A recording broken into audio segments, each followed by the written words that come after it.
Good morning student. मैं Rita Verma ma'am Hindi की शिक्षिका हूँ।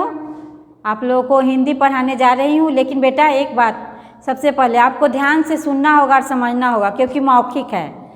वर्तनी पढ़ना है आप लोगों को। यूकेजी में भी वर्तनी आप लोग पढ़े हुए हैं और मैं बहुत बार लिखवाई भी हूँ कॉपी पर, और यह मैं उम्मीद करती हूँ कि आपको याद भी होगा और आप इसको अच्छा से सुनिए पहले। उसके बाद बेटा कि स्कूल की कॉपी में इसको आपको लिखना है और सुंदर सुंदर राइटिंग में स्कूल की कॉपी में लिखना है। जितना वर्तनी को मैं ओरल कराऊंगी सबको आपको कॉपी में लिखना है और पेरेंट्स से दिखा भी सकते हैं उसको।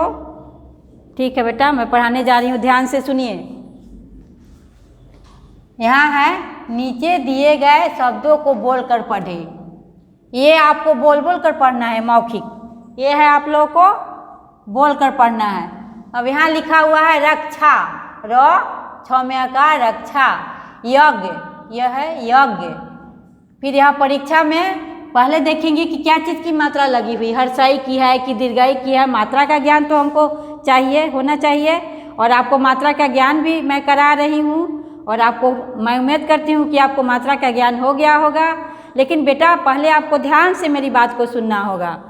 अब देखिए परीक्षा, प र में दीर्घाई की मात्रा है, छ आकार, परीक्षा ऐसे करके लिखेंगे आप। फिर उसके बाद वृक्ष, वो वृक्ष है लेकिन लिखा हुआ है वृक्ष, तो इसमें री की मात्रा लगा हुआ है। फिर यहाँ मित्र है, म में हर्षाई की मात्रा लगा हुआ है, और त्र क्या हो गया, मित्र। फिर यहाँ पवित्र है, पवित्र पढ़ेंगे लेकिन लिखा हुआ है यहाँ व में हर्षाई की मात्रा था, पवित्र। इसको क्या पढ़ेंगे पूरा, पवित्र। फिर यहाँ आएंगे, यहाँ यज्ञ हो गया। फिर यहाँ लिखा हुआ विज्ञान, तो इसमें हर्षाई की मात्रा लगा हुआ है व में, और ग में आकार है ना, विज्ञान। फिर श्रीमान, श्रीमान। फिर यहाँ है परिश्रम, प र में हर्षाई की मात्रा, श्रम, परिश्रम। इसको ऐसे करके पढ़ेंगे, च म संयुक्त च, चम्मच। इसको आप है ना रोज आपको हिजे लगा के पढ़ना पड़ेगा, तभी आपको मात्रा का ज्ञान होगा बेटा। अगर कोई दिक्कत हो रहा है आपको तो आप अपनी पेरेंट्स से सहायता, माता पिता से अवश्य पूछें, और पढ़ने के समय आप ध्यान से उसका उच्चारण करें और उसको लिखें, कॉपी में अवश्य लिखें। और मैं यही कहूँगी कि आप रोज़ लिखेंगे तो आपको मात्रा का ज्ञान अच्छी तरह से हो जाएगा। अब यहाँ देखिए, बोल कर पढ़िए और समझिए। अब आपको बोलना है और पढ़ना और समझना है, तो इसको आप कम से कम 1 को 5 बार पढ़ेंगे तभी तो आपको याद होगा बेटा। इसलिए आपको बोल कर ज़्यादा पढ़ना है और समझना भी है और कॉपी पर लिखना है। तो यहाँ देखिए पहले क का वर्तनी है, पहले लिखा हुआ है क का वर्तनी लिखना है। तो कैसे लिखेंगे, क पहले बोलेंगे क, फिर क में आकार का, क हर्षाई की, क दीर्घाई की, क हर्षऊ कु, क दीर्घऊ कु, क पर एक लेके, क पर दो लेकाय, क औकार को, क औकार क पर अनुस्वार कंग, क विसर्ग क। इस तरह से आपको क का वर्तनी हो गया। तो इसको आप जैसे पढ़ें 5 बार पढ़िएगा इसको, क की वर्तनी को। उसके बाद कॉपी में इसको लिखिएगा बोल बोल कर, क आकार का, ऐसे करके बेटा ये वर्तनी को आप पूरा करेंगे क का। फिर ख का लिखना है, सेम इसी तरह लिखना है, लेकिन इसको भी पढ़ेंगे ख आकार खा, ख हर्षाई खी, ख दीर्घाई खी, ख हर्षऊ खू, ख दीर्घऊ खू, ख पर एक लेखे, ख पर दो लिखा है, ख आकार खो, ख आकार खो, ख पर अनुस्वार खंग, ख विसर्ग ख। इसी तरह आपको बोल बोल कर सबको पढ़ना है। ग आकार गा, ग हर्षिकार गी, ग दीर्घाई गी, ग हर्षऊ गु, ग हर्षऊ गु, ग दीर्घऊ गु, ग पर एक ले गे, ग पर 2 एकले है गए, ग आकार गो, गंग ग। ऐसे ही करके आपको पढ़ना है। सबको आपको इसको रिवीजन करना है। फिर च का भी पढ़ेंगे, च आकार चा, च आकार ची, च हर्षाई ची, च दीर्घाई ची, च हर्षऊ चू, च दीर्घऊ चू, च पर एक ले चे, च पर 2 ले चाय, च आकार चो, च औकार चौ, च पर अनुस्वार चंग, च विसर्ग च। ऐसे करके आपको पढ़ना होगा। त आकार ता, त कारती, त हर्षयती, त दीर्घयती, त हर्षौ तू, त दीर्घौ तू, त पर एकले ते, फिर तय पर दो एकले है, तय हो जाएगा तो, तंग त।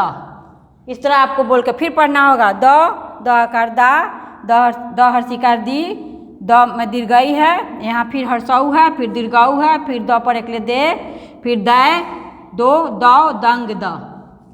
फिर न आकार ना, न हर्षयनी, न दीर्घयनी, न दीर्घौनु, न हर्षौनु, न दीर्घौनु, न पर एकले ने, न पर दो एकले है, नय, नो, नौ, नंग न। इसी तरह आपको बोल बोल कर पढ़ना होगा। व, ब, बा, बी, ब हर्षौ बू, ब दीर्घौ बू, दीर्घऊ का चिन्ह है, यह हर्षऊ का चिन्ह है। ब पर एकले, ब पर दो एकले है, बौ, बौ, बंग ब। जैसे मैंने पढ़ाया सबको उसी तरह बोल बोल कर आपको पढ़ना है। म आकार म हर्षयमी, म दीर्घयमी, म हर्षौ मू, फिर म में दीर्घ हुआ, म पर एकले में, मैं, मो, मौ, मंग म। फिर देखिए ल हर्षई है, यहाँ दीर्घई है, ल दीर्घऊ लू, यहाँ भी इसको भी हर्षऊ पढ़ेंगे, यहाँ दीर्घऊ पढ़ेंगे। ल पर एकले ले, लय, लो, लौ, लंग ला। इसी तरह बोल बोल कर 5-5 बार पढ़ना है। फिर स आकार सा, स हर्षयसी, स दीर्घयसी, स हर्षौ सु, स दीर्घौ सु, स पर एकले से, स पर दो एकले हैं, यहाँ सय हो जाएगा, यहाँ सो, सौ, संग स। फिर यहाँ ये ह में आकार ह दीर्घई ही, ह हर्षई, ह दीर्घई, हर्षौ, दीर्घऊ, हे, है, हो, हौ, हंग ह। इस तरह बोल बोल के पढ़ना है इसको आपको।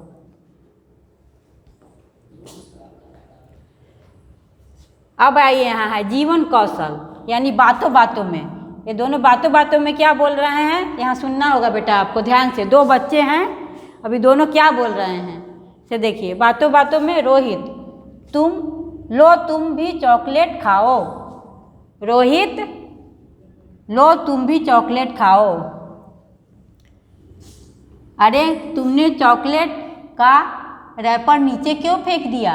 कोई बात नहीं, सभी ऐसा करते हैं। अगर सभी ऐसा करेंगे तो कितनी गंदगी हो जाएगी। तुम ठीक कह रही हो, मुझसे गलती हो गई। हमें कूड़ेदान का प्रयोग करना चाहिए। बातों बातों में हमने यह सीखा कि हमें कूड़े को कूड़ेदान में ही डालना चाहिए।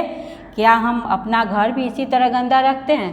अब बताना है बेटा इसमें कि आप घर हो या स्कूल हो, गंदगी को नहीं, रैपर को है ना डस्टबिन में ही डालना चाहिए। अगर जिस रूम में आप रहते हैं उस रूम में आप चॉकलेट खाकर रैपर फेंक देंगे या कागज़ फाड़ कर फेंक देंगे या कुछ खा रहे हैं उसको गिरा देंगे बेटा, तो घर गंदा हो जाएगा। इसलिए मैं यही कहूँगी कि डस्टबिन का प्रयोग कीजिए। कोई भी सामान हो, कागज़ फट गया है या चॉकलेट है या मिठाई का डब्बा है या कुछ भी हो, तो आप डस्टबिन में ही डालें। तो इससे क्या होगा, आपका घर बहुत ही सुंदर और स्वच्छ रहेगा, घर सुंदर दिखेगा।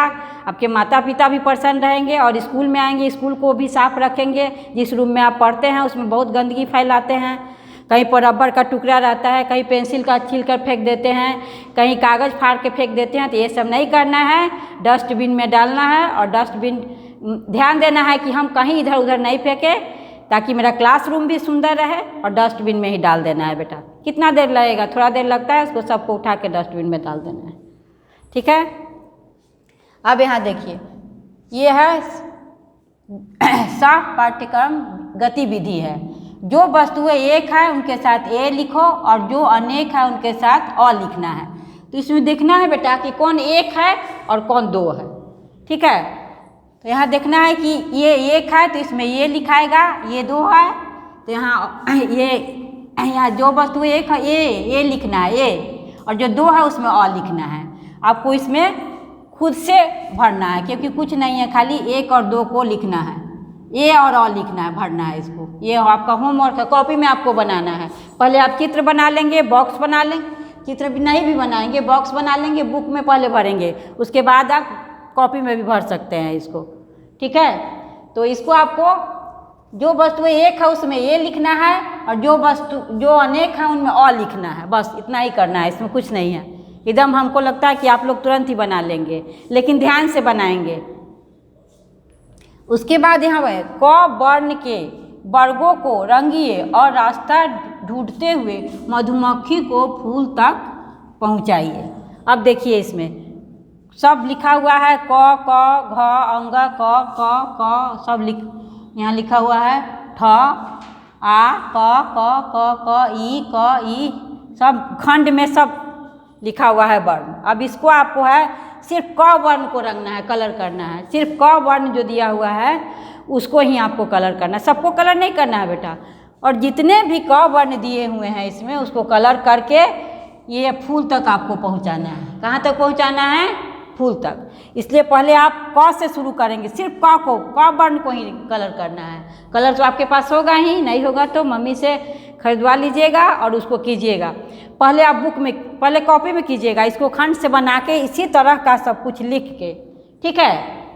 पेरेंट्स से सहायता ले लीजिएगा, उसके बाद आप कॉपी में कीजिएगा, उसके बाद बेटा आप बुक में कीजिएगा। इसको बुक में कीजिएगा तो आपको आ जाएगा। कलर अच्छा से करना है, इसके भीतर ही रहे।